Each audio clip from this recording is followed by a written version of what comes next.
सिया गोयल एक सुशिक्षित आणि उच्चभ्रू कुटुंबातील मुलगी आणि केतन अग्रवाल एक यशस्वी व्यावसायिक ज्याच्या डोळ्यात येणाऱ्या सुखी संसाराची स्वप्न होती.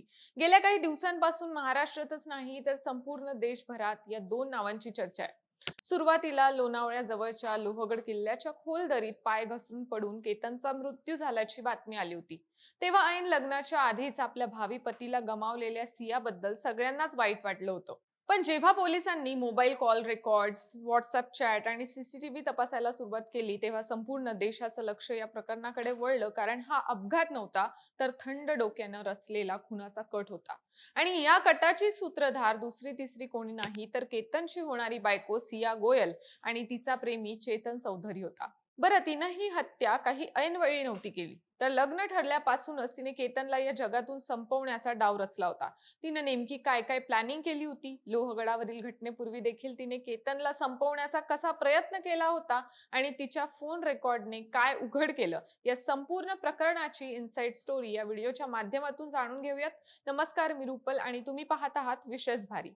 मंडळी, केतन अग्रवाल आणि सिया गोयल या दोघांचं कुटुंब व्यावसायिक पार्श्वभूमी असलेलं आणि श्रीमंत होतं. घरच्यांच्या संमतीने दोघांचा विवाह निश्चित झाला होता.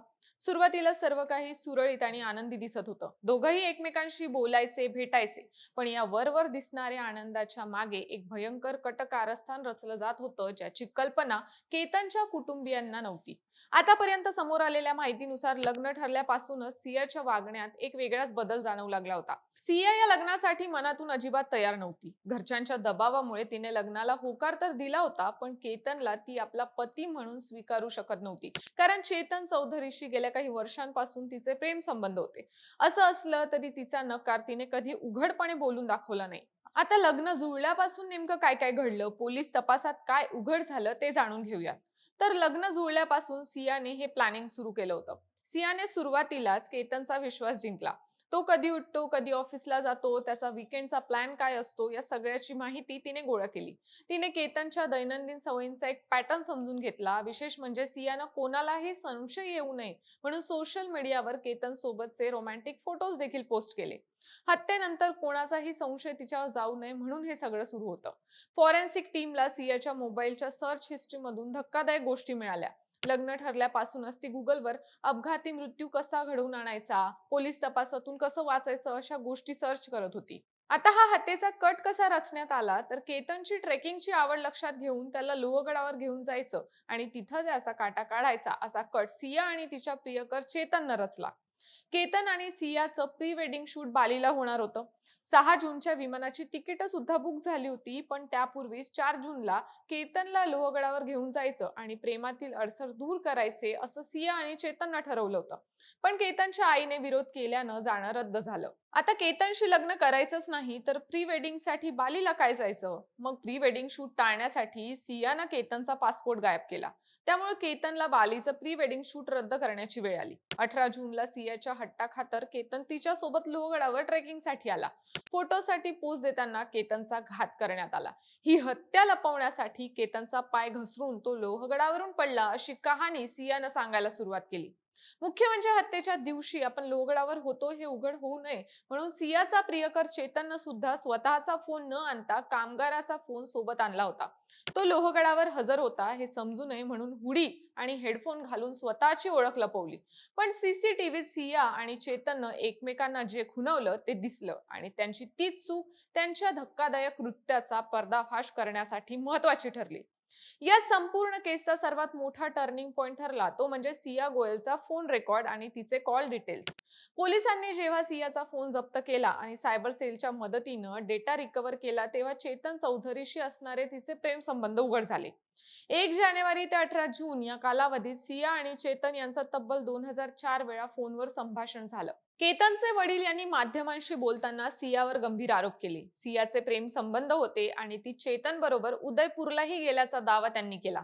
इतर काही तरुणांसोबतही ती चॅटिंग करत असल्याचा आरोप केतनच्या वडिलांनी केला. 31 मे रोजी ही सियाने केतनला दरीत ढकलण्याचा प्रयत्न केला होता. त्यावेळी झुडपाला धरल्यामुळे त्याचा जीव वाचला असा दावाही केतनचे वडील विशाल अग्रवाल यांनी केलाय. 31 मे रोजी दोघे किल्ल्यावर गेले. सियाने केतनला किल्ल्याच्या कड्यावरून खाली ढकलण्याचा प्रयत्न केला. ती या जवळपास यशस्वीही झाली होती, पण एका झुडपाला घट्ट पकडून माझ्या मुलाने स्वतःचा जीव वाचवला, असं केतन अग्रवाल यांनी सांगितलं. सियाने त्या घटनेला भलतं स्वरूप दिलं. केतनला सापापासून वाचवण्यासाठी आपण त्याला ढकललं आणि त्यानंतर त्याला मिठी मारून वाचवलं, असा दावा तिनं केल्याचं अग्रवाल म्हणाले. यात आणखी एक माहिती समोर आली की घटनेला पूर्णत्वास आणण्यापूर्वी चेतन आणि सिया एका कॅफेमध्ये भेटले आणि केतन अग्रवाल याला कसं मारायचं याचा प्लॅन बनवला. लोहगडावर कुठल्या पॉइंटवरून केतनला ढकललं जाऊ शकतं याचाही प्लॅन दोघांनी आखला होता. या प्रकरणात समोर आलेलं नवीन नाव म्हणजे सिया गोयलचा प्रेमी चेतन चौधरी. कोण? तर चेतन चौधरी हा पुण्यातील व्यावसायिक बाबूलाल चौधरी यांचा मुलगा आहे. चेतननं बीबीएचं शिक्षण घेतलंय. 2 वर्षांपासून मार्केट यार्ड मधील वडिलांचा ड्रायफ्रुट्स किराणा ट्रेडर्स व्यवसाय तो पाहतो. प्राप्त माहितीनुसार गोयल कुटुंबियांचाही ड्रायफ्रुट्स मसाल्याचा व्यवसाय आहे. पण सियाला मार्केट यार्ड परिसरात केक विक्रीचा बेकरी टाकून देण्यात आली होती. मंडळी, पुण्यातील सिया गोयल आणि केतन अग्रवाल प्रकरणाने आजच्या तरुण पिढीच्या मानसिकतेवर आणि बदलत्या कौटुंबिक मूल्यांवर अनेक गंभीर प्रश्नचिन्ह उपस्थित केले आहेत. लग्न ठरलेल्या दोन कुटुंबांचे आयुष्य या घटनेमुळे उद्ध्वस्त झाले. एका बाजूला निष्पाप केतनचा जीव गेला, तर दुसऱ्या बाजूला कायद्याच्या कचाट्यात सापडलेली सिया आता आयुष्याची उरलेली वर्षे तुरुंगात घालवणार आहे. जर लग्न करायचंच नव्हतं तर केवळ कुटुंबाच्या भीतीने किंवा दबावाखाली होकार देऊन इतका मोठा गुन्हा करण्यापेक्षा स्पष्ट नकार देणं का शक्य झालं नाही, हा प्रश्न आज प्रत्येकाला विचार करायला लावणार आहे. या प्रकरणाविषयी तुमचं मत काय हे आम्हाला कॉमेंट्स मध्ये नक्की सांगा आणि विशेष भारीच्या YouTube चॅनलला सबस्क्राईब करायला विसरू नका.